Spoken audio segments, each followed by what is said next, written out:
Vuélvete a Dios. Jeremías 29, 11 y 12. Porque yo sé los pensamientos que tengo acerca de ustedes, dice Jehová, pensamientos de paz y no de mal, para darles el fin que esperáis. Entonces me invocarán y vendrán y orarán a mí y yo escucharé. Amén. Pueden acomodarse. Aleluya. Este es el mensaje 1777. Y el tema es solución de crisis a la manera de Dios. Solución de crisis a la manera de Dios. Quiero hablar un poquito sobre esa gran diferencia que según Isaías 55, que dice: mis pensamientos no son como los pensamientos de ustedes, ni mis caminos como los caminos de ustedes. Como son más altos los cielos que la tierra, así son mis pensamientos más que vuestros pensamientos. Hay una diferencia abismal, planetaria, entre las fórmulas, las maneras de Dios y las maneras de nosotros. A veces creemos que sabemos tanto y confiamos en nuestra inteligencia y tenemos unos accidentes de los cuales jamás nos recuperamos. Queremos hablar de las maneras de enfrentar las crisis. Porque todos hemos tenido, de alguna manera hemos tenido crisis. Crisis tienen los viejos, los jóvenes, los hombres, las mujeres, los niños, hasta los bebés. Tienen sus momentos de crisis. Porque crisis no es más que cuando sucede un cambio coyuntural de consecuencias importantes, un cambio abrupto, una situación inesperada e inmanejable para la cual no tenemos solución inmediata. Entonces entramos en crisis. Cuando un tractor está haciendo su trabajo en un terreno baldío y se encuentra con una roca y se atrabanca esa roca con las ruedas del tractor y el tractor puja y puja y el chofer sigue dándole y dándole, se funde el motor. Es una crisis, se calienta, no puede y revienta. Así reventamos nosotros muchas veces cuando no podemos resolver algún problema. Y a veces hay crisis de diferentes categorías, diferentes incumbencias. Hay crisis de salud. Cuando usted está bien y de repente le da un yello y usted cae, voltea los ojos así, suda. Le está hablando un experto, ¿sabe?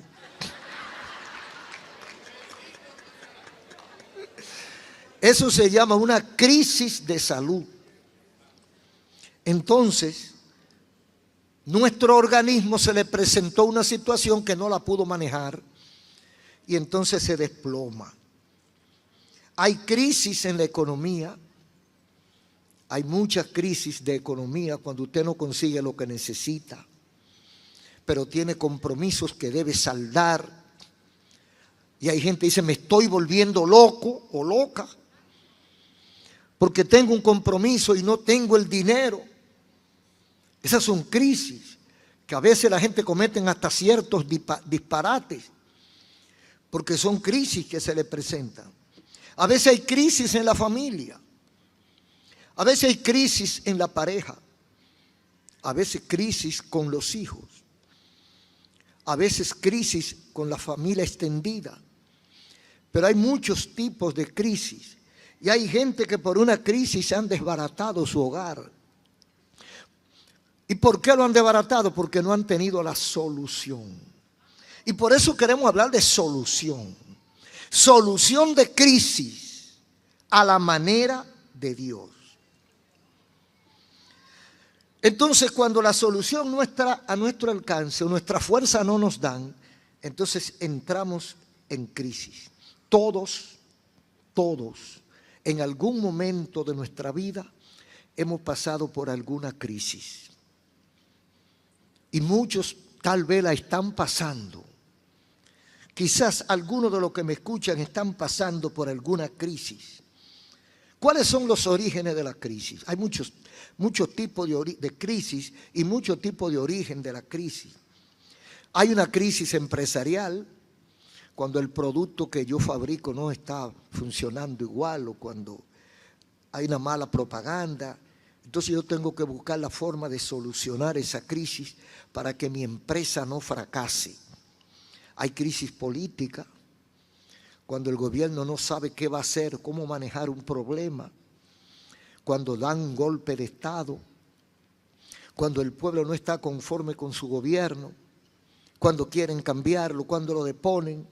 Esas son crisis políticas, crisis sociales, cuando la gente quiere que le bajen los combustibles y el gobierno no baja los combustibles, entonces se lanzan a las calles, dejan de trabajar, hacen huelga y se torna inmanejable la situación en una crisis social.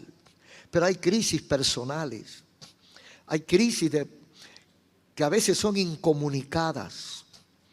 Hay personas que están llevando su crisis y la llevan solo, porque creen que nadie los quiere ayudar o porque piensan que nadie los puede ayudar. Y por eso mucha gente a veces se suicida o se va a los vicios, porque los vicios son un escapismo. Es una forma de sustraerse momentáneamente de su realidad. Usted se da una emborrachada y usted dice que está alegre, porque usted no sabe lo que está pasando a su alrededor. Usted se da un tumbe de droga y se va del mundo. Y usted lo que oye son soniditos bonitos y ve luces y cosas. Y yo no sé mucho de eso porque no he pasado por ahí, gracias a Dios. Pero he oído hablando de eso. Y se escapan de su realidad momentáneamente. El problema de eso es, amigos, usted se escapa de su problema momentáneamente. ¿Y sabe qué pasa? Que cuando retorna, encuentra el problema más grande. Creció. Mientras tú estuviste de viaje, el problema creció. Entonces se complica más la cosa. Entonces hay unas crisis personales. A veces hay gente que se le mete en la cabeza que nadie lo quiere. Y cualquier cosa que usted le diga la voltea. Y dice, no, yo sabía que me rechazan. Ni mi madre me quiere a mí, me quiere saber de mí. Mentira del diablo. Cuando alguien te diga así, que mentira del diablo, a mí todos me quieren. Lo que pasa es que a veces yo no entiendo cómo es que me quieren, pero me quieren. Aleluya. Y yo disfruto ese amor. Hay crisis que tienen diferentes orígenes. Algunas vienen sola, fortuita, sin que nadie la llame. Pero hay otras crisis que vienen por un accidente, por ejemplo. Y lo más fácil que se mete uno en crisis. Usted sabe, usted va para la iglesia tranquilo. Pero como salió tarde, va a llegar tarde, usted quiere ir de pronto. Porque ese es el problema del que sale tarde, que va de pronto.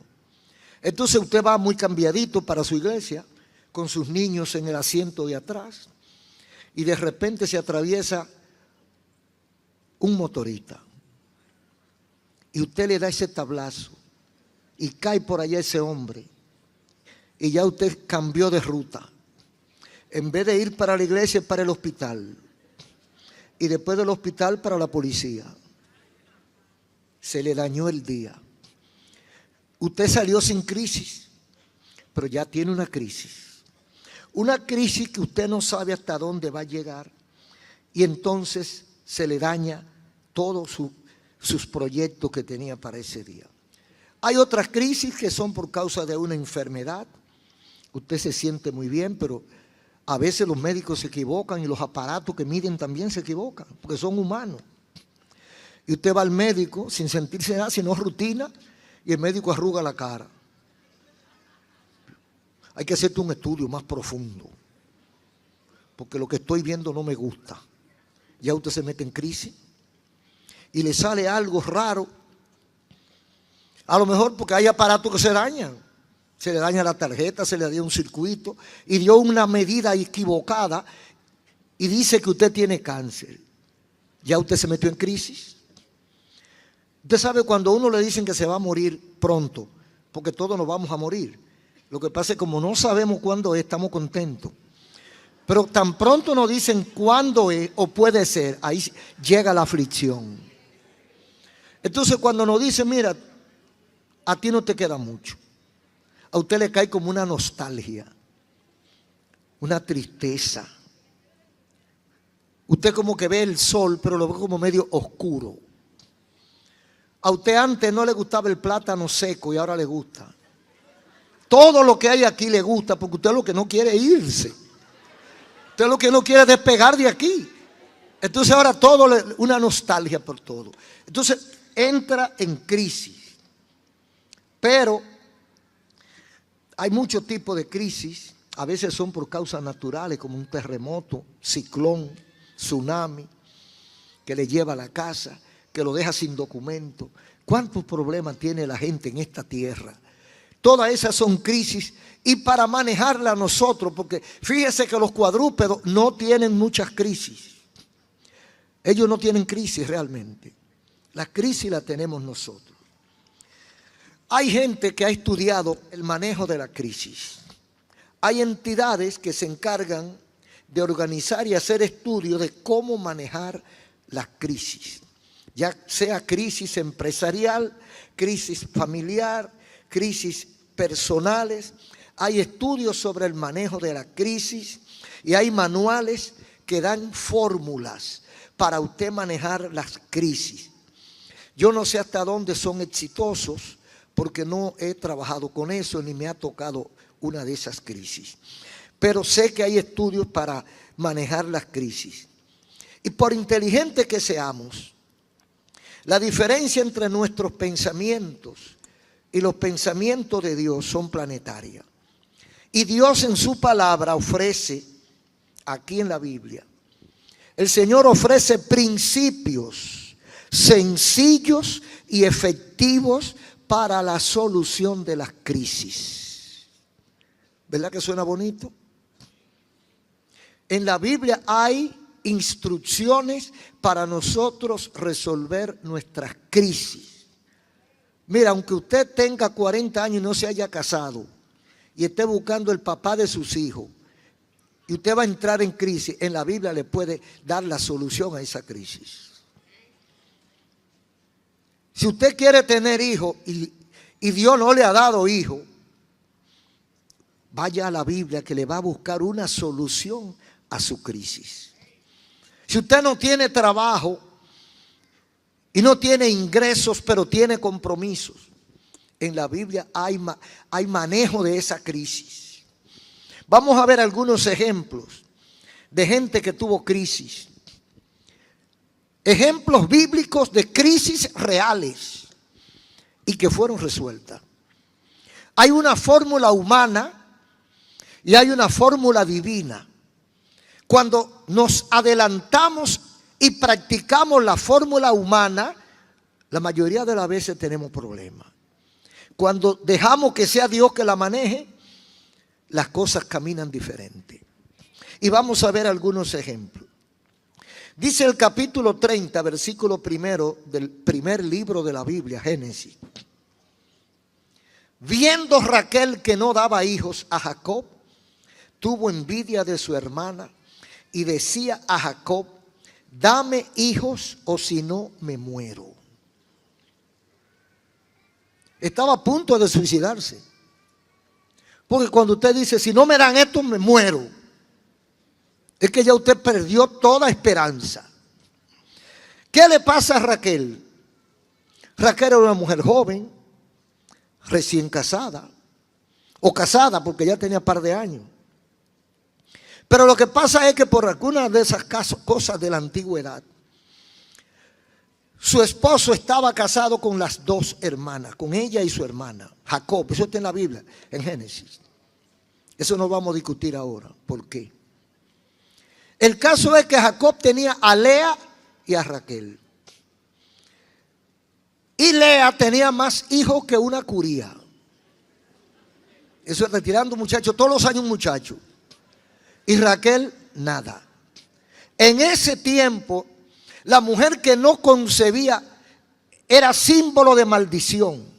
Era como si fuera una mujer inmunda. No querían ni acercársele. Era una ignominia, una bajeza, una afrenta. Entonces Raquel se sentía demasiado mal por no tener hijo. Y más mal se sentía porque cada año su hermana daba a luz un hijo. Y se burlaba de ella. Y ella tenía envidia, dice aquí, tenía envidia de su hermana. Porque su hermana sí era una mujer. Porque las mujeres que no tenían hijos en ese tiempo no eran mujeres. Bueno, no tanto allá atrás. Usted averigua 50, 60, 70 años atrás. Porque yo oía a mi abuela hablando de cosas de esas. Y ella hablaba de como que le decían mula a las mujeres que no concebían. Mula. ¿Sabe que las mulas no paren? Las que paren son las burras y las bestias, las caballas. Pero la mula no. Mula es resultado, mulo, del cruce de burro con yegua. Caballo con burra. Eso da mulo. Entonces esa no pare, no se reproduce. Porque no somos locos y Dios hizo su cosa bien hecha. Le puso límite. Entonces Raquel no daba a luz. Y ella vivía maquinando cómo resuelve. Es una crisis. Esa es una crisis. Usted queriendo parir, no pudiendo, y teniendo su esposo funcionando. Y nada. Mire, la crisis no era de Jacob. La crisis no era de Lea. La crisis era de Raquel. Ella era la única que estaba cargando su problema. Estaba sola en ese pleito, hermano. Yo me imagino cómo ella lloraba en las noches. Cómo se trancaba a llorar. Cuando ella le prestaba, porque ella se prestaba en el esposo. Hoy te toca a ti, mañana me toca a mí. Entonces las noches que no le tocaba a ella se la pasaba llorando. Ella hacía un negocio. Bueno, si me consigue tal cosa, te presto a Jacob esta noche. Eso está en la historia de la Biblia. Así trabajaban ella. Entonces, ¿qué hizo Raquel? Bueno, lo primero que hace es el método humano. Exigió y presionó, reclamó, le hizo huelga a Jacob para hacer valer sus derechos femeninos de ser madre. Sí, porque es un derecho. Ahora lo han tergiversado. Pero el tener hijos es un derecho de la mujer. Eso no lo mencionan ahora en el siglo XXI. El derecho que mencionan es el del aborto. El contrario. El verdadero derecho de toda mujer es tener un hijo. O dos o tres. El abortar no es un derecho. El aborto es un crimen. Es un homicidio. El peor de los homicidios. Porque es el que practica una madre contra su hijo. Los dos seres que más deben amarse. Entonces, pero ese es otro tema. El caso es que ella va a enfrentar su crisis enfrentando a Jacob. Dame hijo, o si no me muero. En otra palabra, si yo me muero, tú eres culpable. Como que era porque la culpa era de él, porque él no hacía lo que tenía que hacer, o porque él no tenía los ingredientes para ella producir hijo. Hermano, ustedes saben que para tener un hijo se necesitan dos. Ni la mujer sola ni el hombre solo. Y los dos tienen que aportar lo que le toca. Si el hombre aporta lo que le toca y la mujer no aporta lo que le toca, no hay nada. Y si la mujer aporta lo que le toca y el hombre no lo aporta, no hay nada. Tiene que ser 50-50. Entonces, ella dice a Jacob, Ella le echa toda la culpa a Jacob. Si no me da un hijo, me muero. Es lo primero que nosotros hacemos. Nuestro esfuerzo, nuestra capacidad, lo que me toca. Yo he hecho todo mi trabajo. Entonces tú tienes que hacer el tuyo. Porque por ti yo no tengo hijo. No era por él. ¿Qué hace Jacob cuando lo presionan, hermano? ¿Qué hace un hombre cuando le exigen más de lo que él puede dar? Económicamente o como sea. A veces algunos se trancan, otros se van. Dejan el limpio en lo que esta mujer se baja. Eso le ha pasado a mucha gente aquí. Usted ve que se dan una vuelta y se van a jugar dominó con los amigos. Y tú no te vas a... No, yo esperando que esa mujer se baje, que está encendida. Y cuando llega ya ella está bajita. Ese es el hombre sabio. Porque el hombre que no es sabio lo que hace es que le enfrenta. Y se forma el pleito. Pero eso no. Entonces, ¿qué hace Jacob cuando ella lo presiona? Versículo 2. Se enojó contra Raquel y dijo: ¿acaso soy yo Dios que te impidió el fruto de tu vientre? Lógico. Yo no soy Dios, yo no puedo resolver este problema. Resuélvelo con Dios, le está diciendo. Entonces, esto produce una crisis ya no solo de Raquel, sino de pareja. Ahora están enojados porque ella le está pidiendo lo que él no puede dar, o él puede dar lo que ella no tiene. Exacto. Hay un lío y no pueden resolver el problema. Entonces cada quien le echa la culpa al otro. Eso pasa mucho. Casi siempre cuando hay problema en el hogar, el hombre le echa la culpa a la mujer y la mujer se la... No, tú tuviste la culpa. Los dos dicen lo mismo. Tú tuviste la culpa porque si tú no haces esto, no pasa aquello. Entonces, Jacob y Raquel se echan la culpa mutuamente.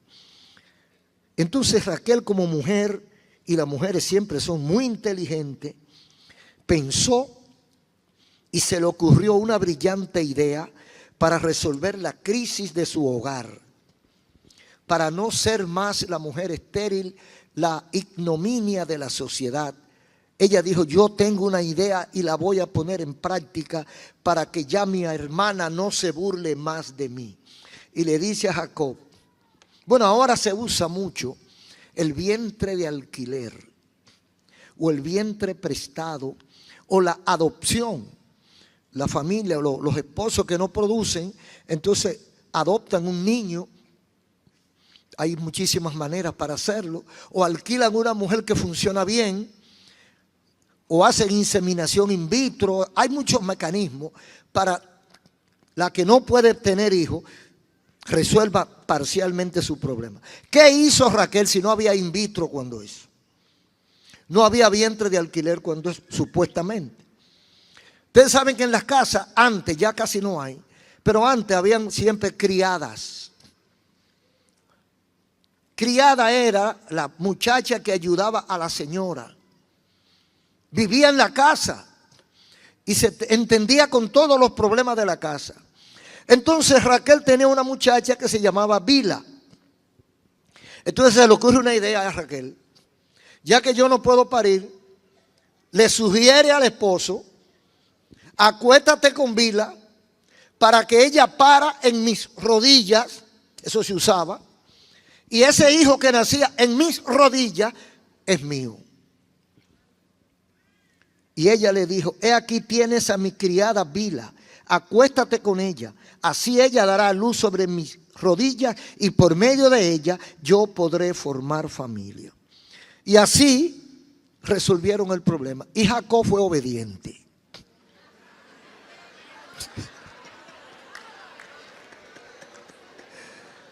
Mire, el hombre que diga que no obedece esa orden, dígale mentiroso. Porque todos los hombres son obedientes, hermano.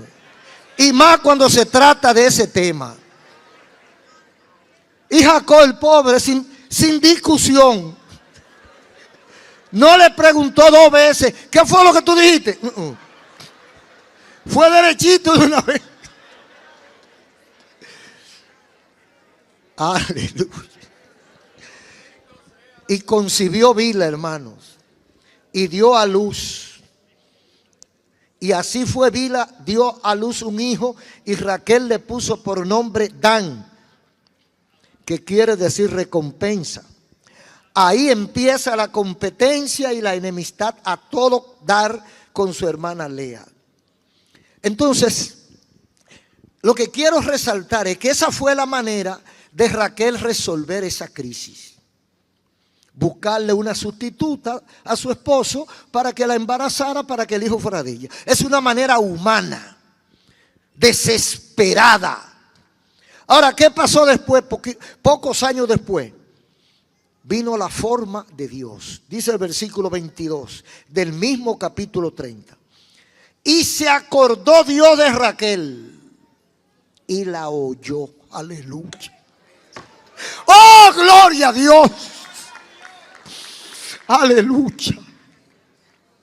A veces creemos que Dios se ha dado la espalda. A veces yo digo, me he desgañotado gritándole a Dios y Dios no me oye. Y cometo un disparate. Entonces llega el tiempo, el Kairos, el tiempo de Dios. Porque Dios no funciona cuando tú quieres. Dios no funciona cuando a mí me da la gana. Es cuando Él desea hacerlo. Gloria a su nombre. Ya Raquel había hecho su disparate. Ya estaba el muchacho ahí. Se acordó Dios de Raquel. Aleluya. Y se acordó Dios de Raquel. No era que se le había olvidado, es que pensó en ella. Tuvo en cuenta resolver. Le llegó el turno, mejor dicho. Le llegó el turno a Raquel. Dice, y la oyó Dios. Y le concedió hijos. Y concibió y dio a luz un hijo. Y dijo Dios, Dios ha quitado mi afrenta.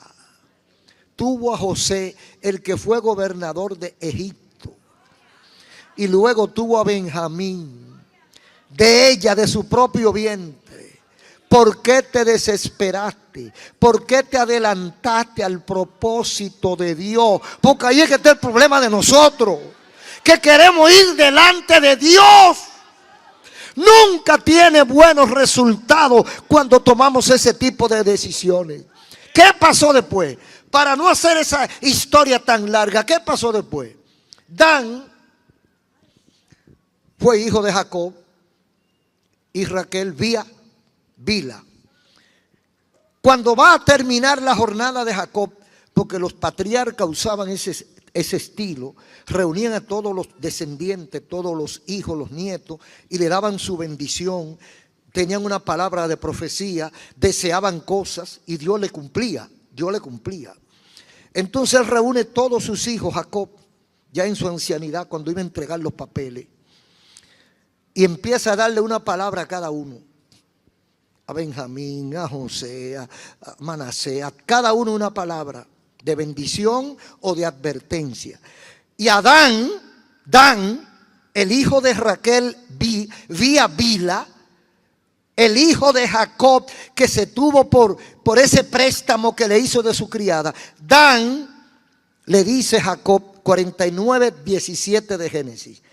La palabra que dice Jacob a Dan cuando llegó el turno de Dan son las siguientes. Dan es una serpiente junto al camino, una víbora junto al sendero que muerde los talones del caballo y hace caer al jinete. Una tremenda maldición. O sea, va a ser un problema para la familia. Muerde al jinete, muerde los talones del caballo y una víbora junto al sendero. O sea, es una serpiente venenosa en el camino de este pueblo. Y problema trajo y hasta hoy está trayendo Dan, la tribu de Dan. ¿Por qué? Por adelantarse al propósito de Dios. Cada vez que nos adelantamos al propósito de Dios tenemos accidentes. tenemos una crisis que no podemos manejar, porque quisimos resolver un problema que era de Dios. Los métodos humanos crean dificultades. La fórmula de Dios trae bendición, aunque tenga que esperar. Hermano, es duro esperar. Todo lo que hemos practicado eso lo podemos decir. A veces usted se desespera, pero cuando llega bueno. Muy bueno. Aleluya. Hay otro ejemplo de crisis manejada por Dios y que cuando uno trata de resolver, complica la cosa, que está en primer libro de Reyes, capítulo 17. Aquí hay dos crisis, una social o política y una espiritual. Dios cierra los cielos por causa del pecado de la idolatría. Utiliza al profeta Elías y cierra los cielos.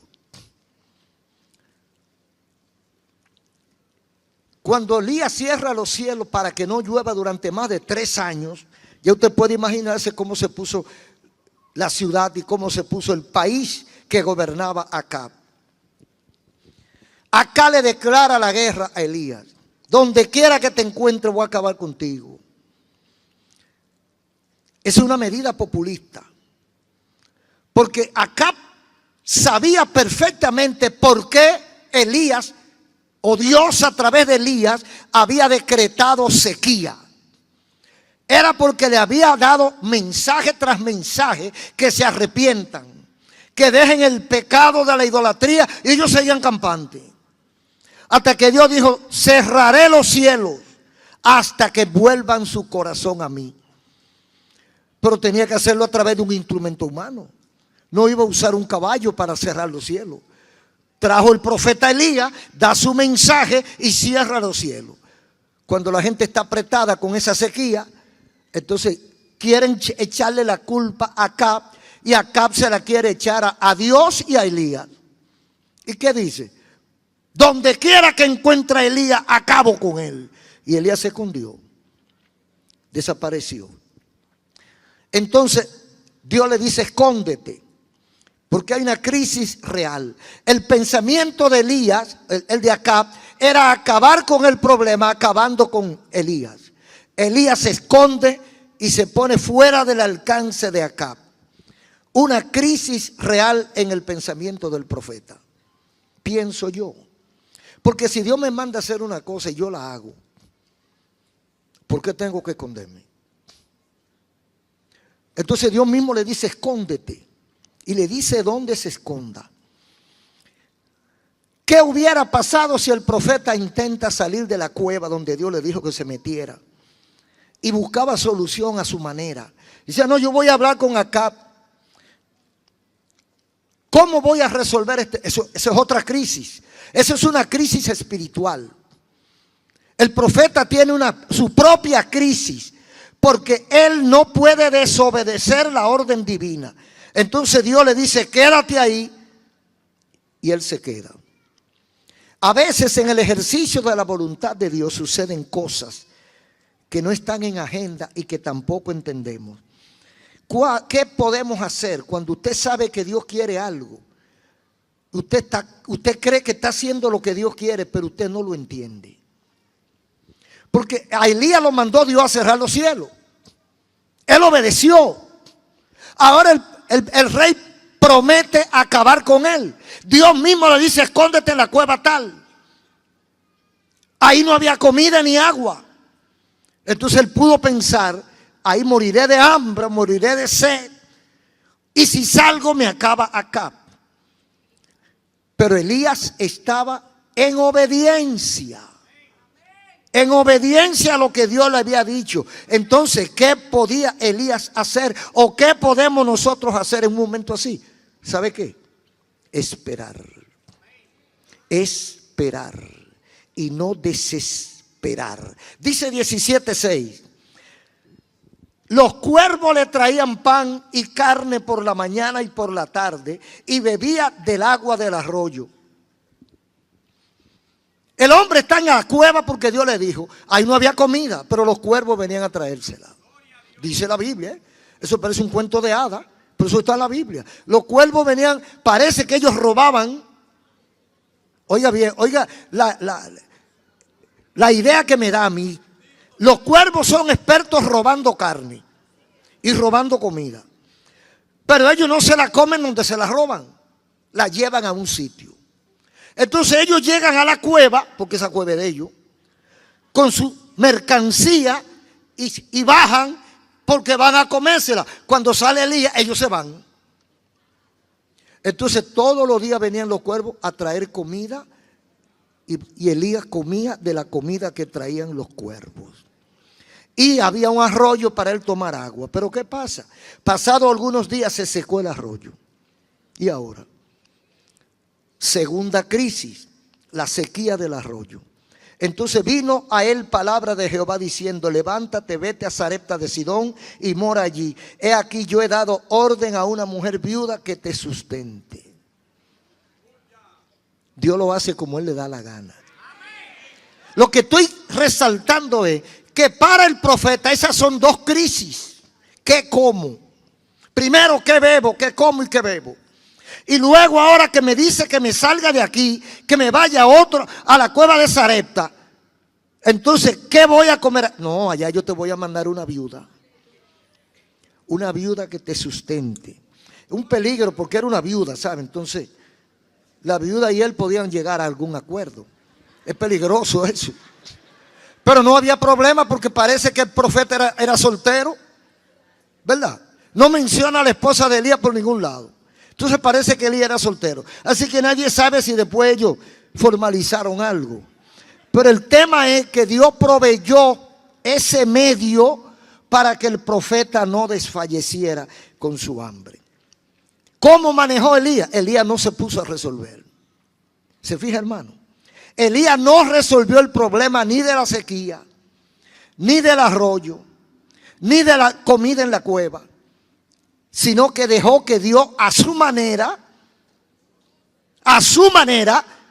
porque si Elías salía a la calle a buscársela, porque yo no me voy a morir de hambre en esa cueva. Jehová se equivocó cuando me dijo que me meta aquí. Yo no puedo esperar que morirme de hambre. Me voy a salir a buscar comida. En eso le echaba mano acá. ¡Ñau! Preso. No, él esperó en Dios. Pero ese es el problemita de nosotros. Nosotros somos muy creyentes y todo, pero cuando se trata de esperar, ahí hay problema, hermano. Todo lo queremos por microondas. Todo lo queremos al vapor. Entonces, Elías dejó que fuera la voluntad y la fórmula divina. Mire, la fórmula divina no se parecen a la de nosotros. A veces lo que usted más lejos tiene que Dios va a hacer, lo hace Dios. Usted, mire, cuando usted le dice a Dios: mira, Señor, este problema lo dejo en tus manos. Usted tiene en su mente la manera como Dios lo va a resolver. Usted tiene ideas. Bueno, Dios hará esto y hará aquello y me traerá esto. Y Dios, por ejemplo, usted está enfermo. Usted tiene un cáncer. No hay medicina que lo cure ya. Usted está orando, usted está esperando que Dios haga un milagro y haga una revolución en su interior y se lleve la bola a la cosa que usted tenga ahí adentro. Pero Dios no lo hace. Usted ora y ora y ora y no lo hace. De repente viene una persona y le dice: mira, yo conozco un médico que mira, lo que ese no resuelve, aquí en este mundo no hay nadie que lo resuelva. ¿Qué te parece si vamos allá? Y cuando va donde ese médico, el médico de que la mira dice: oh, pero tú eres lo que tienes de tal cosa. O sea, todo lo que los demás no pudieron ver, que tenían como una venda, desde que la ve, dice: pero eso es lo que tiene tal cosa. Esto se cura con esto y esto y esto. Y efectivamente, le da lo que él entiende y la mujer se sana. No lo usó Dios. Yo creo que Dios utiliza diferentes maneras. Yo conocí el caso de una señora en la Romana que sufría de un problema de salud fuerte, de esa enfermedad propia de la mujer. Y no había manera de resolver el problema. Y una hermana de la iglesia tuvo un sueño. Y se soñó con una raíz de un árbol que se me olvidó el nombre. Y le dijo el Señor en sueño: coge esa raíz, haz un té con esa raíz, llévaselo y dile que se tome 3 porciones al día sin azúcar. Y ella se va a sanar. Y ella lo hizo. Y la mujer obedeció y se sanó. O sea, uno tiene una idea. Dios me va a mandar una medicina o Dios va a usar esto. No, no. Olvídese del cómo. Olvídese del cómo. Déjele el cómo a Dios. Que Dios sabe cómo lo va a hacer. Señor, mira, mi marido se me fue. Yo quiero que tú le pongas una raquiña que tenga que volver para acá.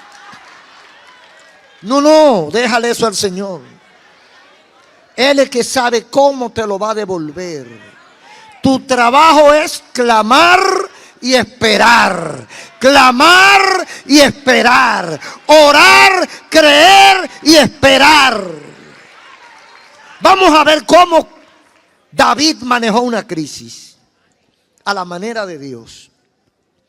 Dice en el Salmo 37: no te impacientes a causa de los malignos, ni tengas envidia de los que hacen iniquidad.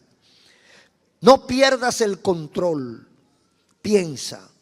La razón aconseja hacer cosas. Cuando usted ve que usted haciendo la cosa correctamente, vendiendo un producto de calidad y honestidad, la gente no compra el producto suyo, sino le compra un producto falsificado y dañino a uno que está cerca de usted, y su vecino, que es un maligno, prospera materialmente. Y usted en baja, porque la gente no le atrae el producto suyo cuando el bueno es el suyo. Y usted lo sabe. Y usted sabe que aquel es el malo. Entonces usted se turba. ¿Pero cómo es posible que siendo yo un siervo, una sierva de Dios, que amo a Dios y que de la ganancia de este trabajo yo doy ofrenda, yo doy diezmo, yo ayudo a la obra de Dios, y Dios no me bendice a mí y bendice a ese hijo del diablo? Eso ha pasado, hermano, muchas veces. Ahora, ¿qué le dice Dios? ¿O qué dice Dios a través de David? No te impacientes a causa de los malignos. No tengas envidia de los que hacen maldad. Confía en Jehová y haz el bien, y Él te concederá los deseos de tu corazón. En otras palabras, haz lo correcto. Haz lo correcto, que temprano o tarde el mundo sabrá que tú estabas en lo correcto. Lo falso dura poco, lo verdadero dura para siempre.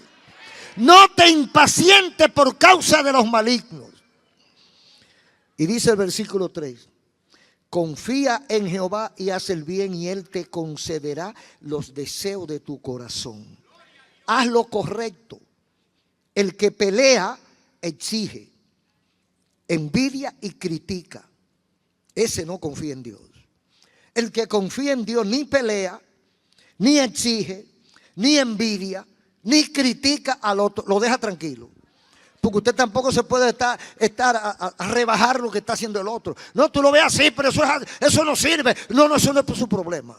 Su problema es hacerlo bien y esperar en Jehová.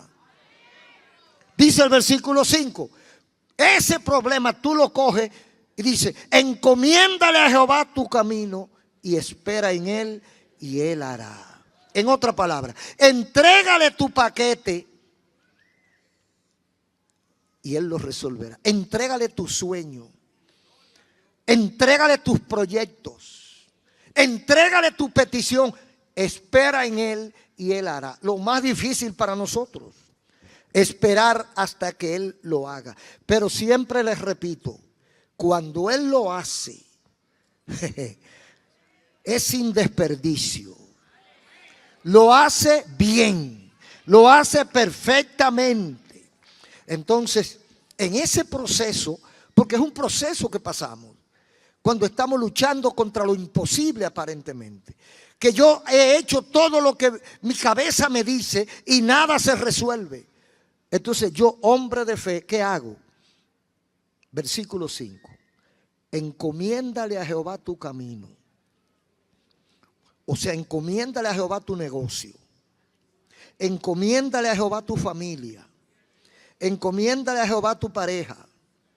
Encomiéndale a Jehová tu salud. Encomiéndale a Jehová tu futuro y Él hará. ¿Cuándo? Cuando Él quiera hacerlo. Cuando Él entienda que debe hacerlo, Él lo hará a su manera. ¡Oh, gloria a Dios! Porque cuando nosotros lo hacemos, lo dañamos. Ustedes han oído que el diablo intentó hacer un hombre y le salió el mono. Lo que hizo fue un mono. Porque cuando nosotros intentamos resolver, lo dañamos. Pero cuando dejamos que Dios lo resuelva, nosotros ni siquiera nos ensuciamos la mano. Nos quedamos con la mano limpia y descansados. Porque Dios hizo todo el trabajo. Y mientras ese proceso se desarrolla, que ya yo hice todo lo que pude y no pude, entonces yo le dije, Señor, encomienda a Jehová tu camino, espera en Él y Él hará. ¿Qué yo hago en ese proceso? Ponerme a cantaletear, ponerme a pelear, ponerme a decir a la gente, a meterme en fe, en una fe loca. Ya Dios lo hizo sin haberlo hecho. Dije, decláralo. Eso es como una huelga para que Dios haga lo que Él no ha hecho. Decláralo para que tú veas. No. Aquí lo que dice, guarda silencio ante Jehová y espera en Él. ¡Oh, gloria a Dios! Hermano, ya yo mi paquete se lo entregué a Él. Yo no tengo que estar diciéndole a la gente, mira, no te apures que yo se lo dejé a Jehová. No te apures, tú verás que lo que pica el gamorao. No, dice, tranquilo, varón. Tú le dejaste tu problema a Dios, tranquilo. Guarda silencio y espera en Él y Él lo hará. ¿Por qué? Porque mis pensamientos no son como los de ustedes. Mis maneras no son como las de ustedes. Mis fórmulas no son como las de ustedes. Vale la pena dejar que Dios lo haga. Aunque nosotros no lo entendamos, vamos a esperar. En medio de un cautiverio en Babilonia sin esperanza de libertad, Dios le dice al pueblo a través del profeta Jeremías, yo sé los planes que tengo con ustedes. Preso, esclavo en Babilonia. Y Dios le manda un profeta a decirle a ellos, yo sé los planes que tengo con ustedes. Planes de bienestar y no de calamidad, a fin de darle un futuro de esperanza. Gente que está en esclavo, hermano. Pero tenían que esperar en la solución de su crisis al estilo de Dios. Si usted tiene una crisis personal, de familia, de negocio, de lo que sea, si usted tiene una crisis de salud, una crisis económica, una crisis de matrimonio, y ya usted lo puso en las manos del Señor, no pelee ni haga nada, deje que Él lo haga. Cuando Raquel menos esperaba, tal vez, se acordó Dios de Raquel. Y se ve que el problema no era de Raquel tampoco, era que Dios no le había dado la gana. Porque las cosas son cuando Dios quiere. Y Dios le había decidido que ella iba a tener hijos tal fecha. Y por más que tú forces antes, no va. Eso no va. Espera en Él. A veces el Señor nos permite esto para hacer un ejercicio de paciencia. Para que aprendamos a esperar. Entonces, hermanos y amigos, vale la pena confiar y esperar en Dios. Es el consejo que queremos que usted se lleve en su corazón. Que la Biblia tiene la fórmula de cómo Dios resuelve las crisis y nos economiza a nosotros meternos en el problema. Tu crisis, tu liberación, tu situación económica o espiritual, Dios la puede resolver. Pero hay un solo problema. Tiene que entregarle el problema a Dios. Si no le participa a Dios de tu problema, Dios no lo va a resolver. tiene que entregarle tu problema a Dios. Si tu vida es un problema, si tu vida ha sido un problema para ti, entrégasela al Señor. Señor, mi vida está en tus manos. Dirige mis pasos. Guárdame y ayúdame. No haré nada sin tu voluntad. Espera en Él y Él hará. Un aplauso al Señor. Querido amigo, acabas de escuchar el mensaje de la palabra de Dios y Dios habló a tu corazón. Si quieres comenzar una vida nueva, entrégale tu vida a Cristo, tu corazón. Repite conmigo esta breve oración. Amado Dios, te adoro y te alabo y te agradezco haberme hablado al corazón. Señor, reconozco haber pecado contra ti. Hoy me arrepiento, te pido perdón, te entrego mi corazón y acepto a Jesucristo como mi Señor y mi Salvador. Lávame con tu sangre y escribe mi nombre en el libro de la vida. Amén. Si lo hiciste de corazón, busca una iglesia cristiana evangélica y asiste a los cultos. Y todos los días lee la Biblia y habla con Dios en oración. Y allá en el cielo nos veremos. Dios te bendiga.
Vuélvete a Dios.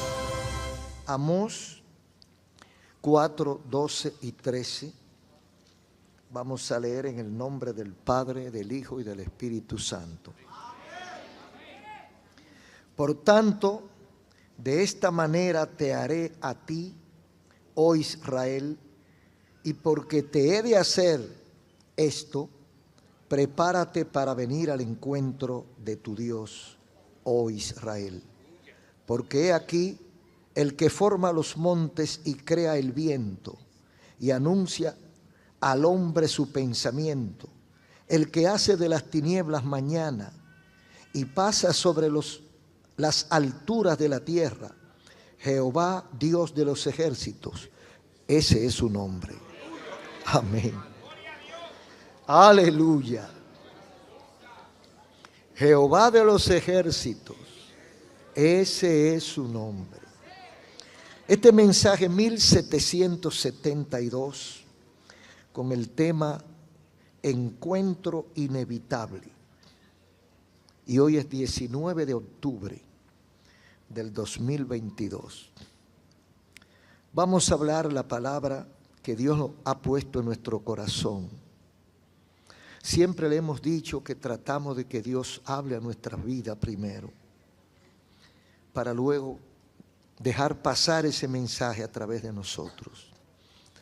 Porque hay mucha gente que necesita escuchar la palabra de Dios. A veces son gente que están dentro de la iglesia, pero necesitan escuchar la palabra de Dios. Encuentro inevitable. Hay encuentros que son deseados. Usted tiene 10, 15 años fuera del país. Usted dejó su familia aquí. Por circunstancia usted no ha podido venir. Y llega el momento de usted venir a su país. a ver a su mamá o a ver a sus hijos. Y usted está loco porque se dé ese encuentro. Usted está deseando llegar para encontrarse con su gente amada, con su gente querida. Hay encuentros que son deseados. Hay encuentros que si lo podemos evitar, lo evitamos. Aunque quisiéramos, a veces son inevitables. Porque hay momentos que usted tiene una persona que usted no quiere saber de ella, porque le ha hecho mucho daño, y a usted no le interesa encontrarse con esa persona. Pero esa persona es la que tiene la llave del lugar a donde usted quiere ir. Y usted necesita, si no ve a esa persona, no pasa por ahí. Entonces se convierte lo que usted no quiere en necesario. Entonces, ¿qué hacer? Enfrentar la situación. El amor de Dios pasa de la teoría a la práctica. Cuando sin excepción hace un llamado general a cada individuo y cada pueblo para que vengan a alcanzar su propio bien. Dios quiere encontrarse con el ser humano. El ser humano no fue hecho para otra cosa, sino para alabanza de su nombre. La naturaleza nuestra es la presencia de Dios, o debe ser la presencia de Dios. Para muchas especies es imposible vivir fuera de su hábitat. Por ejemplo, usted saca el pez del agua, donde usted está feliz viviendo en tierra seca, el pez se muere.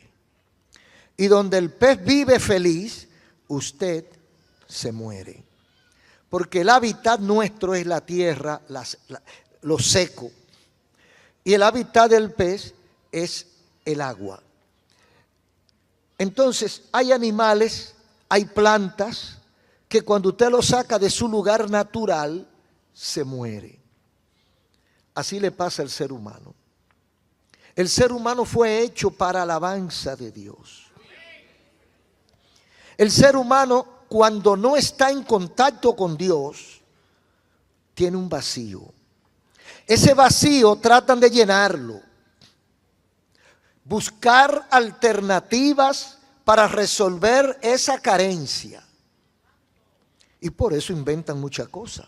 Por eso dice Jeremías 2, dice, cavaron para sí cisternas, cisternas rotas que no retienen agua.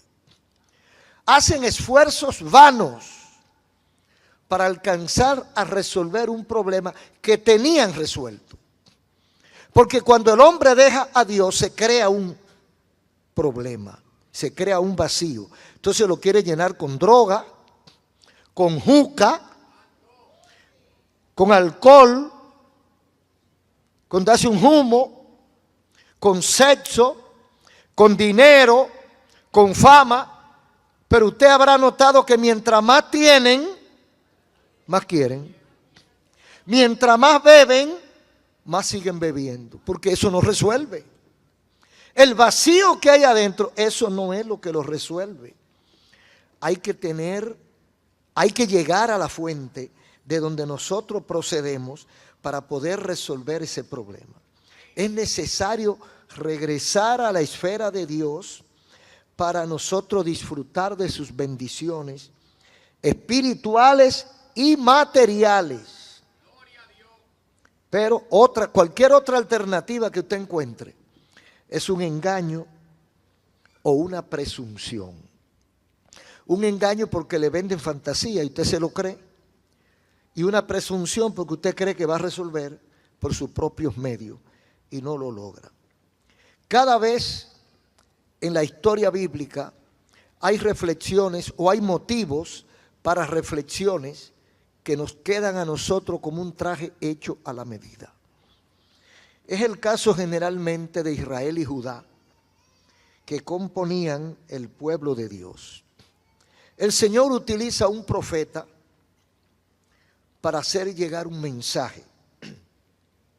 Un vocero o vidente que Dios escoge como interlocutor ante una sociedad espiritualmente en decadencia. Una sociedad en decadencia, pero que no ignoraba los estatutos de Dios. A veces eso es lo más difícil, predicarle a uno que sabe. Decirle a un descarriado que se convierta. Llevarle el mensaje a uno que fue pastor. Le rebota todo lo que usted le dice. Porque el peor de todos los malos es el que sabe hacer lo bueno y no lo hace. Entonces eso le pasó a Amós. Sale de Tecoa un predicador tosco, producto del campo, sin pulirse, viene con todo su monte encima, pero con una verdad en el corazón. A comunicarle a un pueblo la voluntad de Dios y el juicio que Dios iba a derramar si ellos no obtemperaban, no obedecían al mensaje divino. El trabajo de Amós era predicarle a un pueblo que conocía, pero que habiendo conocido a Dios, lo había dejado. Un pastor de Tecoa que profetizó acerca de Israel en tiempo del rey Usía, dice la Biblia. Y viene con un mensaje de juicio contra Israel y Judá y sus vecinos, porque estaba rodeado de otros pueblos. La conducta social de un pueblo siempre es un reflejo de su relación con Dios. Los pueblos que respetan a Dios tienen un tipo de comportamiento. La gente que respeta a Dios tiene un tipo de comportamiento. Pero la sociedad, el pueblo, la raza, la persona que se aleja de Dios tiene otro tipo de comportamiento. Eso es así. El que no respeta a Dios, mucho menos respeta a la gente. No lo respeta. Le falta el respeto a cualquiera. No ama a nadie. Ahora, el que tiene una relación con Dios, mire, no hay que ser adivino ni psicólogo. No hay que tener don de discernimiento para usted detectar muchísimas cosas. Cuando usted ve una persona altanera y soberbia, ¿usted cree que tiene una buena relación con Dios? Cuando usted ve un vanidoso y orgulloso que se cree que eres la última Coca-Cola o Sevenó del desierto, ¿usted cree que tiene una buena relación con Dios? Lo que pasa es que a veces por educación usted tiene que aguantarse y no decir todo lo que usted ve y todo lo que usted sabe. Pero por lo menos si esa persona le quiere engañar, usted se sabe defender porque usted sabe lo que hay. Ahora, cuando la persona es humilde, apacible, afectuoso, amoroso, sencillo, usted dice, este tiene una buena relación con Dios. Eso es lo que enseña la palabra. Ese es el comportamiento producto de una relación con Dios. Lo demás es vanidad y aflicción de espíritu. Así que la conducta social de los pueblos será un reflejo de su estado espiritual.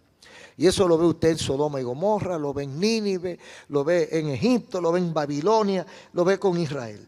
Estaban Israel y Judá, o Israel en el reino del norte, en los tiempos de Jeroboam, en un tiempo de prosperidad material, y ese es otro problema. Cuando la gente está apretado, suele acordarse de Dios. Pero cuando la gente siente un poco de bonanza, de holgura económica, cuando se acaban los aprietos, no tienen tiempo para Dios. No se acuerdan que hay que rendirle culto a Dios. Eso no es si tú quieres, eso es así. Tú puedes dejar de hacerlo, pero paga las consecuencias. Para mantener una relación, una comunión, para que tú tengas la señal del cielo en el corazón y en el alma, tú tienes que mantener una relación con Dios, tienes que rendirle culto a Dios. Entonces Israel estaba en prosperidad en ese tiempo. Y por supuesto se había alejado de Dios.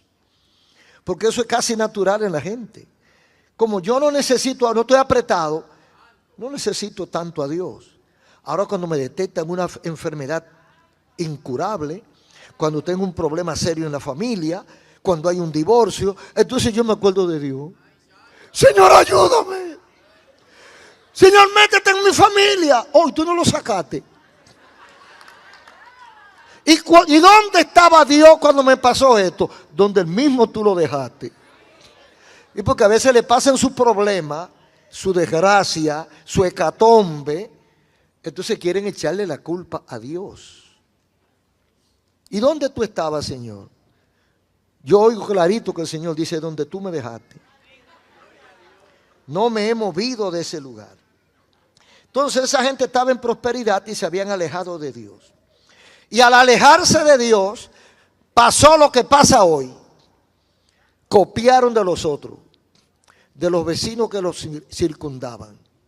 Hay mucha gente hoy que cuando tiene cierto movimiento social y se enfría con Dios, ¿qué hace?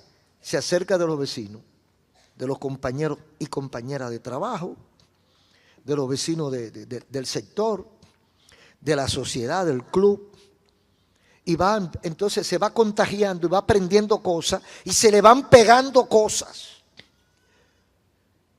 y va ofendiendo a Dios.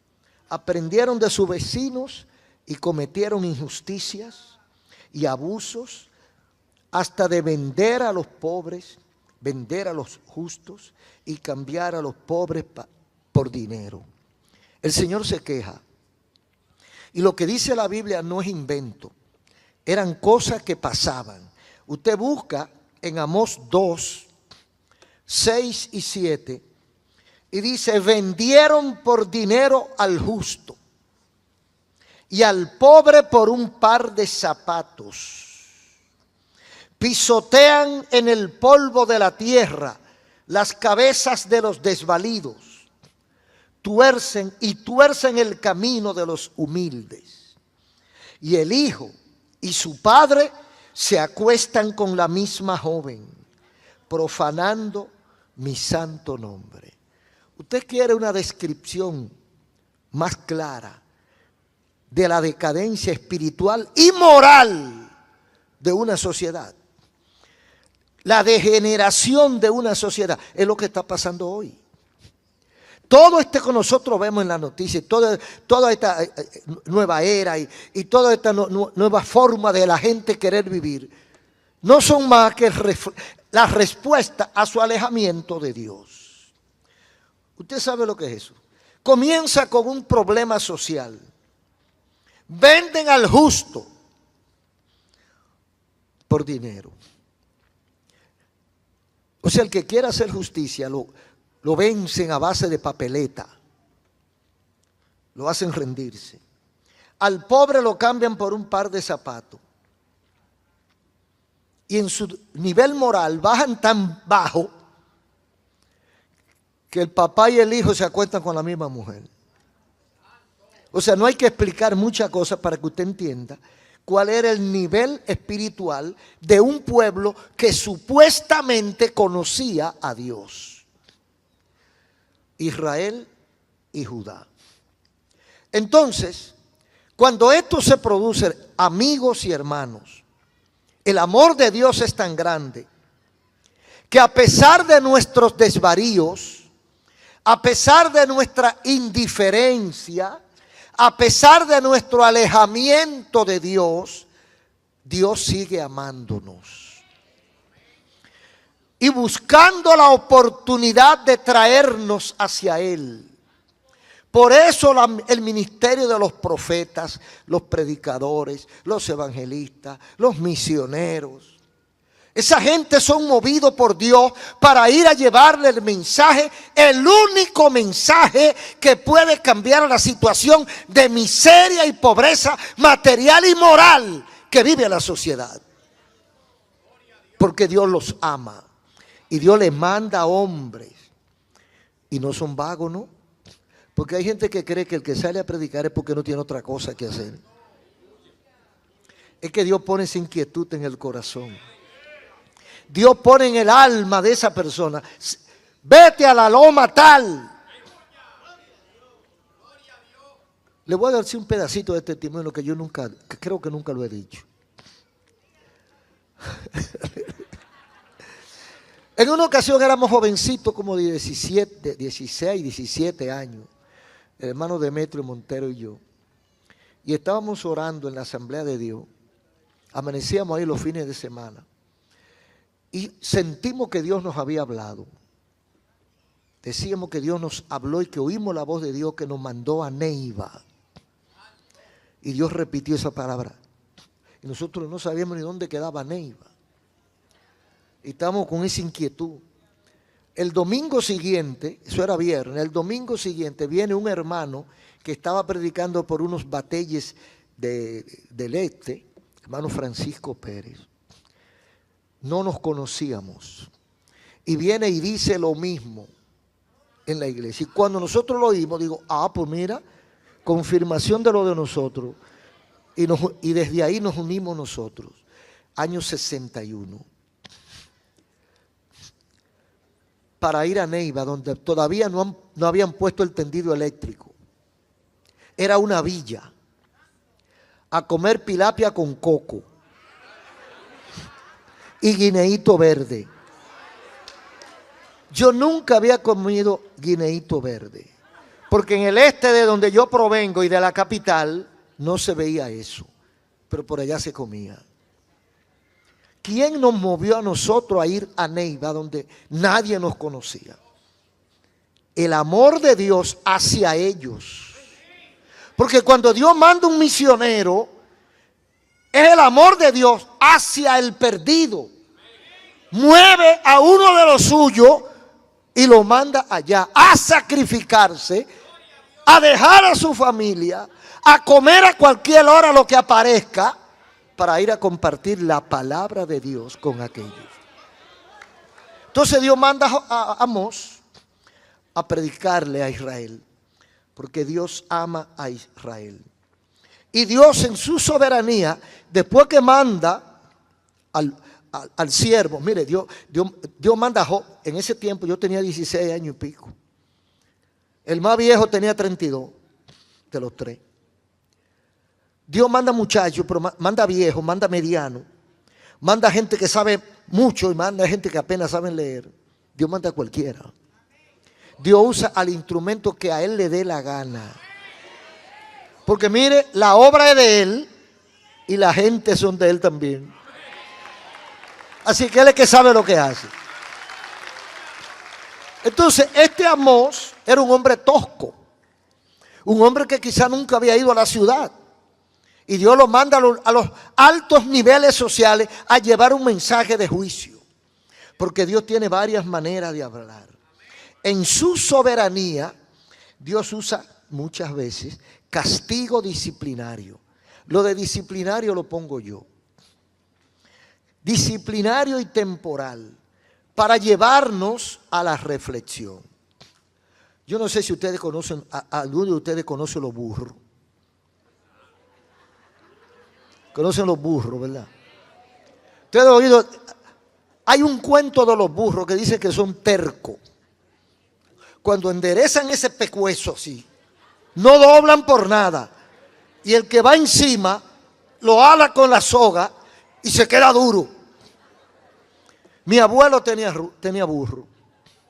¿Y sabe cómo él hacía que el burro obedeciera? Él tenía un garrote así.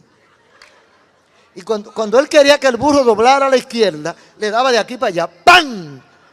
Y se quedaba, ¡pam! Y le daba 3 golpes. Entonces el burro. Hay gente que son como el burro, hermano.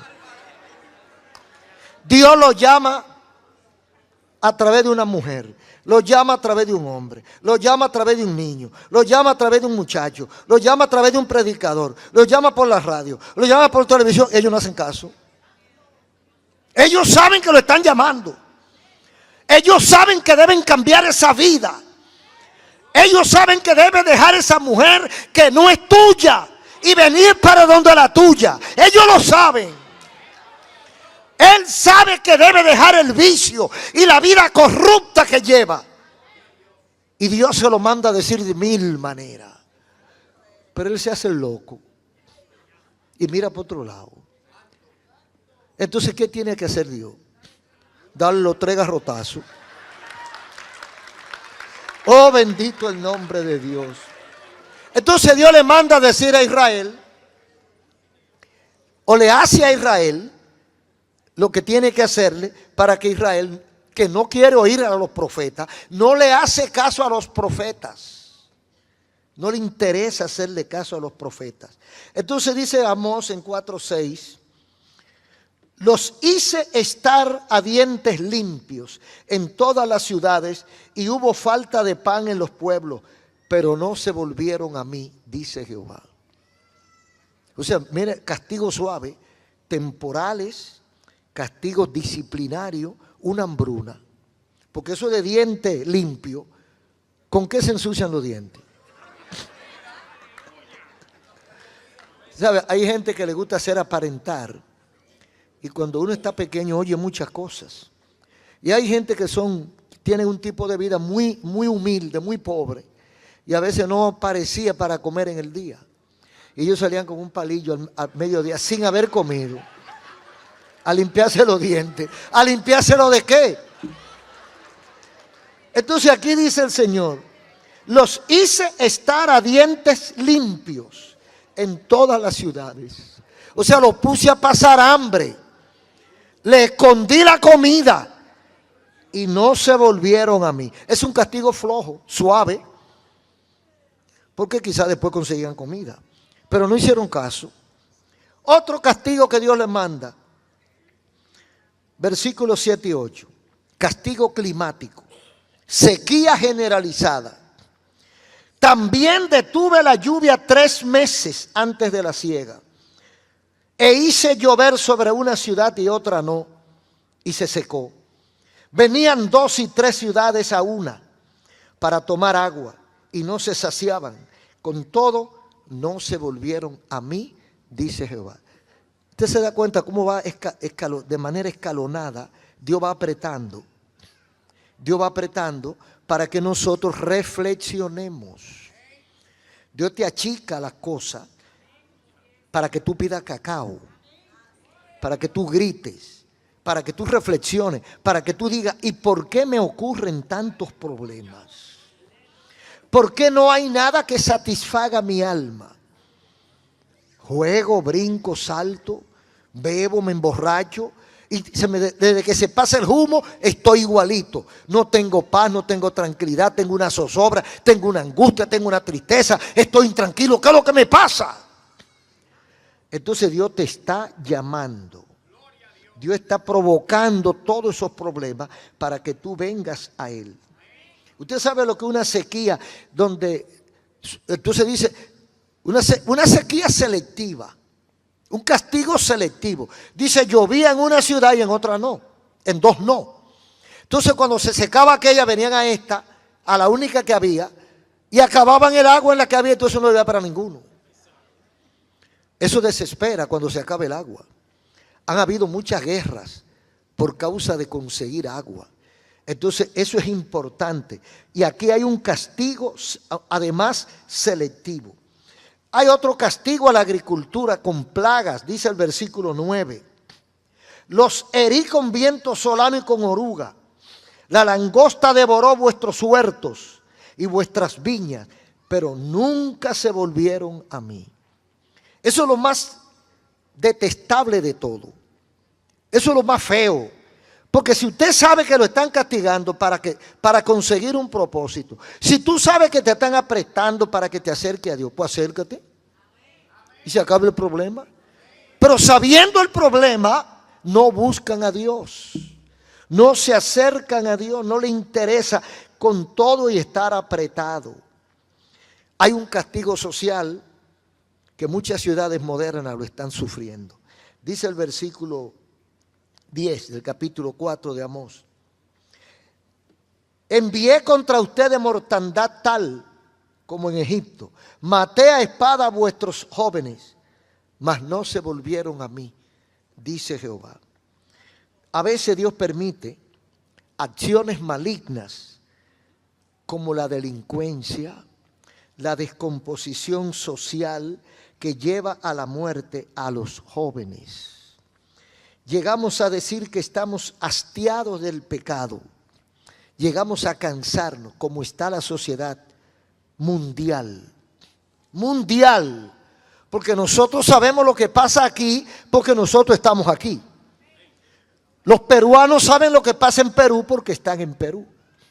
Los ecuatorianos saben lo que pasa en Ecuador porque están en Ecuador. Cada quien sabe de lo suyo. Pero cuando usted hace una revisión, el mundo entero está en lo mismo. Hay una delincuencia y una violencia generalizada. Usted no está seguro en ninguna parte. Y la gran mayoría de los que mueren no son los viejos, son los jóvenes. Si usted quiere coger el periódico de hoy y busque para que usted vea, entre todos los muertos que hay en el periódico, ¿cuáles son las edades? Difícilmente pasan de 40. Y los que pasan de 40 murieron en su casa o en el hospital. ¿Por qué? Porque hay una violencia, hay una degeneración, hay una descomposición social producto del alejamiento a Dios. Familia desintegrada produce delincuencia. Hombres en la calle abandonando su familia produce delincuencia. Mujeres que no quieren criar a sus hijos produce delincuencia. Ah, no, yo estoy en mí, como dijo una joven que asistía a la iglesia. Se había desenamorado de su esposo. ¿Usted entendió eso? Se había desenamorado de su esposo y no le hacía caso a su esposo porque estaba enamorada de otro. Y cuando yo hablo con ella me dice que ella estaba en ella. Aleluya. Yo estoy para mí. Y me importan los muchachos. Yo estoy en mí. Así hay millones que piensan en su belleza, piensan en su felicidad, piensan en su bienestar y abandonan a los hijos a su suerte. Hombres y mujeres están por la misma pendiente, abandonando a sus hijos. Entonces nos quejamos de la delincuencia. ¿Qué van a hacer los muchachos? A repetir la historia, a buscársela como puedan por la calle. Y ahí vienen los ladrones, y ahí vienen los criminales, ahí vienen los sicarios, ahí vienen los vendedores de droga, ahí viene todo. Haber dejado a Dios. Entonces, dice, envié contra ustedes mortandad. Porque a veces la gente no interpreta lo que está pasando como un castigo. Pero eso es un castigo. Ese es un castigo, eso es pagándole conforme a ellos, a la moneda de ellos. Entonces mandé mortandad a espada. Son tipos de castigo temporal a fin de llevarnos a la reflexión y a la búsqueda del camino correcto que Dios quiere que nosotros vengamos. Porque el único que arregla esto se llama Jesucristo. El único que cambia esto es el Señor Jesucristo. Dios tiene propósitos definidos en todo esto. Dios está interesado en que se sepa que aunque Él no dirige esta calamidad, la permite. La permite, da permiso como acción disciplinaria. Hay muchas cosas que Dios no la manda, pero deja que el diablo la haga. Porque el diablo es el especialista. Entonces él, desde que le dan un break, como dicen los gringos, desde que le dan un chance, se mete inmediatamente. Entonces, lo único que usted tiene que hacer para que el diablo lo fría es alejarse de Dios. Usted ni siquiera tiene que llamar al diablo porque él está ahí. Usted se aleja de Dios y, como dice Pedro, que el diablo está 24/7 rodeándonos, dando vuelta a ver lo que consigue. Entonces, desde que Dios se retira o usted se retira de Dios, el diablo lo asalta. entonces el maligno está interesado en destruirnos. Si nosotros queremos cambiar la situación, solamente tenemos que cambiar de posición. Acercarnos a Dios. Acercarnos a Dios. Y el maligno, huirá solo. Con usted acercarse a Dios, tiene para él correr. Entonces hay una recomendación general. Por tanto, de esta manera te haré a ti, oh Israel, y porque te he de hacer esto, prepárate para venir al encuentro de tu Dios. A pesar del nivel espiritual que hay, ellos iban a un encuentro con Dios inevitable. Porque hay cosas que no las podemos evitar, hermano. Los buenos y los malos nos vamos a encontrar con Dios. Los que saben mucho y los que saben nada se van a encontrar con Dios. Los que quieren y los que no quieren se van a encontrar con Dios. Esto encierra dos verdades. Primero, que hay un encuentro inevitable, para bien o para mal, de muchos y para bien de otros. Nadie puede evitar. La primera verdad de este versículo es que hay un encuentro que va. Mire, vamos a la presencia, a enfrentarnos con el tribunal divino, quiera o no quiera, crea o no crea. Porque hay gente que dice, no, yo no creo en eso. ¿Y tú vas a cambiar algo con eso? ¿Va a cambiar tú?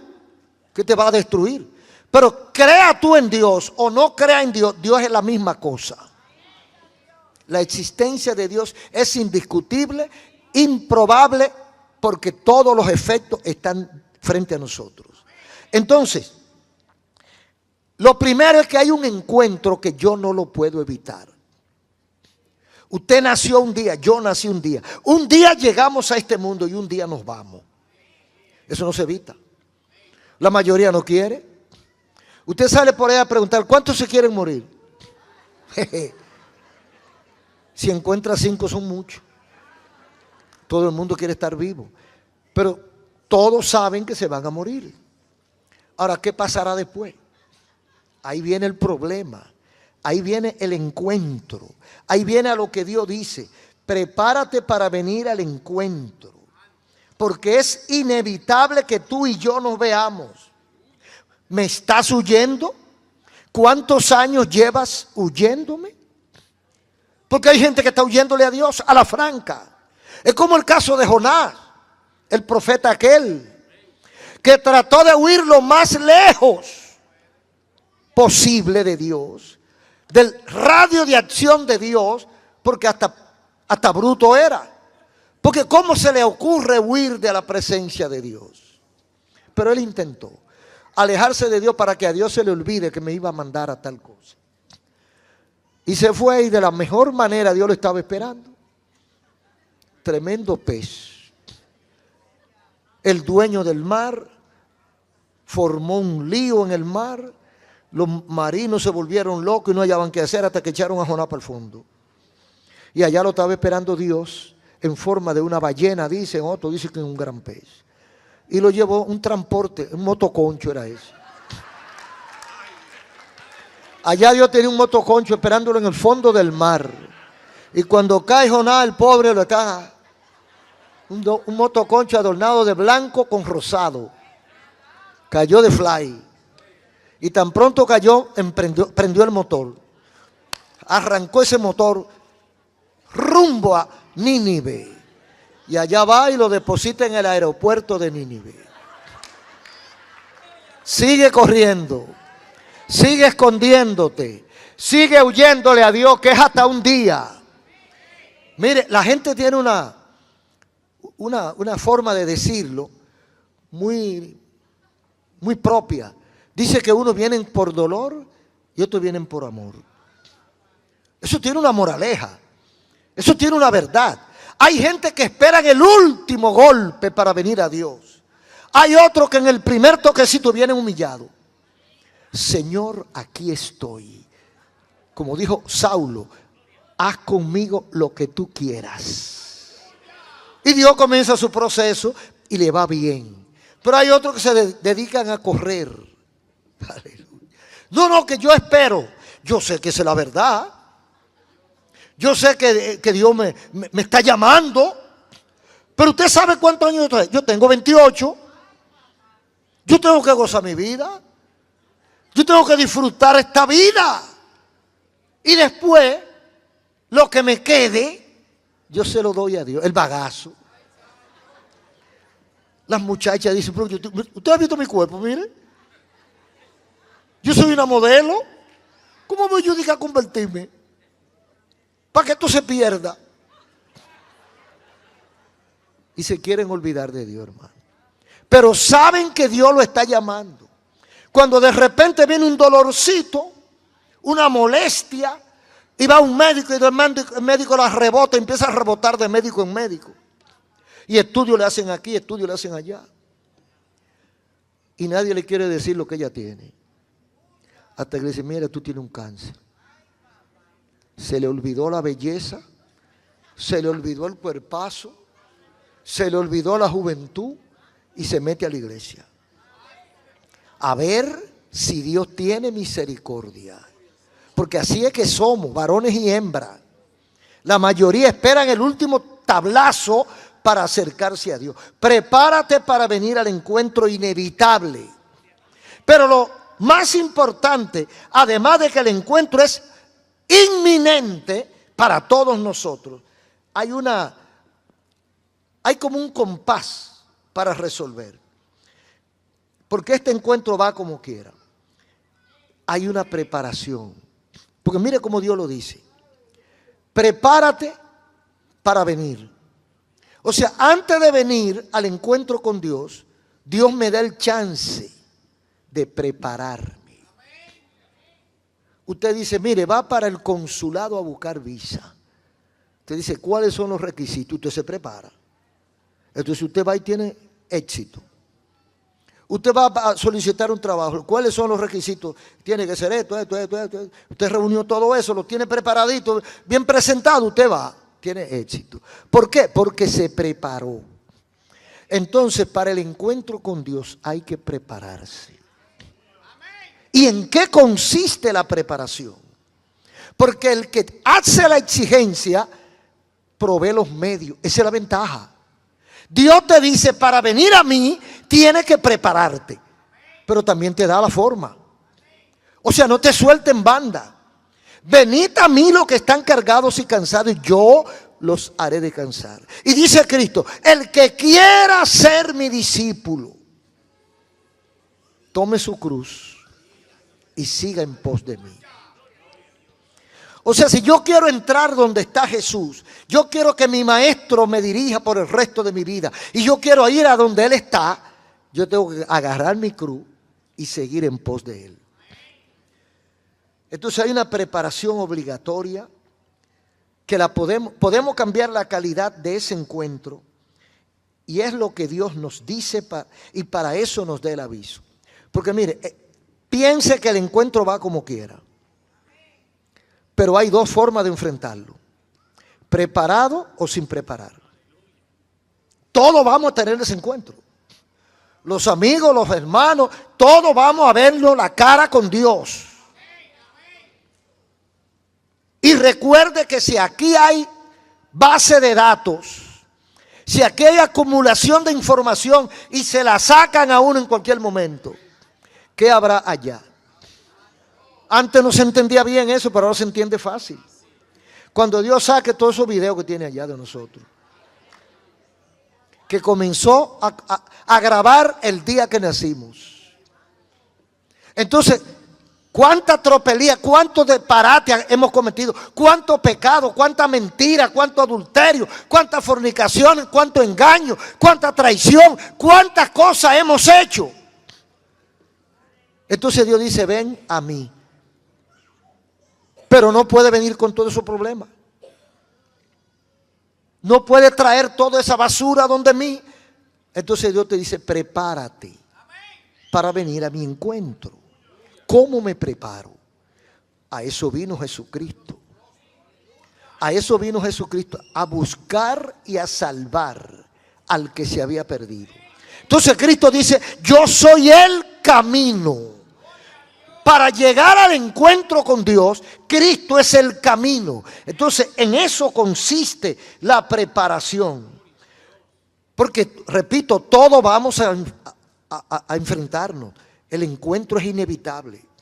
Pero unos para bendición y otros para maldición. Bueno, aquí hay unos versículos.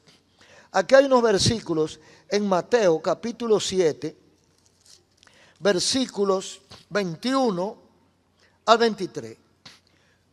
Porque hay mucha gente que cree que va a engañar a Dios. Y va con su traje limpiecito, limpiecito por fuera. ¿A dónde Dios? Con su carita de yo no fui. Uy, la carita lavada. Una carita de tonto. Pero ¿sabe cuántos muertos tiene atrás? Entonces se presentan a Dios. La Biblia los recoge y lo describe en el capítulo 7. El mismo Cristo, versículo 21 a 23 dice: no todo el que me dice Señor, Señor entrará en el reino de los cielos, sino el que hace la voluntad de mi Padre que está en los cielos. Muchos me dirán en aquel día: Señor, Señor, no profetizamos en tu nombre, y en tu nombre echamos fuera demonios, y en tu nombre hicimos milagros. Y entonces les declararé: nunca los conocí. Apártense de mí, malditos, hacedores de maldad. ¿Qué le parece? Ese es el encuentro que vamos a tener con Dios. Unos para bendición y unos para maldición. Porque también hay otro grupo que el Señor le va a decir: vengan, venid bendito de mi Padre, a recibir lo que Dios ha preparado para ustedes desde antes de la fundación del mundo. Entonces, esa es la preparación. Si alguno quiere saber la calidad del autor de este llamado, aquí está en el versículo 13. ¿Quién hace el llamado? Porque Dios le está diciendo a Israel, que se ha descaminado: prepárate para que venga a mi encuentro. ¿Por qué se lo está diciendo? Es como el profesor de matemática. Conoce a sus alumnos. Hay uno que él lo estima mucho, pero sabe que es corto, boto en matemática. Entonces le dice: mira, Ramoncito, el día 30 hay examen de matemática. Prepárate para el examen. ¿Qué quiere el profesor? Lo está ayudando. Lo ama. No quiere que se queme. No quiere que fracase. Le está dando una fórmula para que pase la materia. Prepárate antes del examen, no después. Porque hay gente que se quiere preparar después que el Señor venga. Lo dudo. Lo dudo. No se puede. Entonces el Señor está diciendo que hay un examen del cual podemos salir quemado o pasado. Entonces te dice: el examen va como quiera. Lo quiera tú o no lo quiera. Amigo, el encuentro va como quiera. Lo que Dios te dice esta noche es: te recuerda que el encuentro no hay manera de evitarlo, pero sí de prepararse para él. Entonces, si usted sabe que está haciendo algo que no le agrada a Dios, usted lo suelta. Usted se aparta de todo lo que usted considera que le desagrada a Dios, porque está en la Biblia.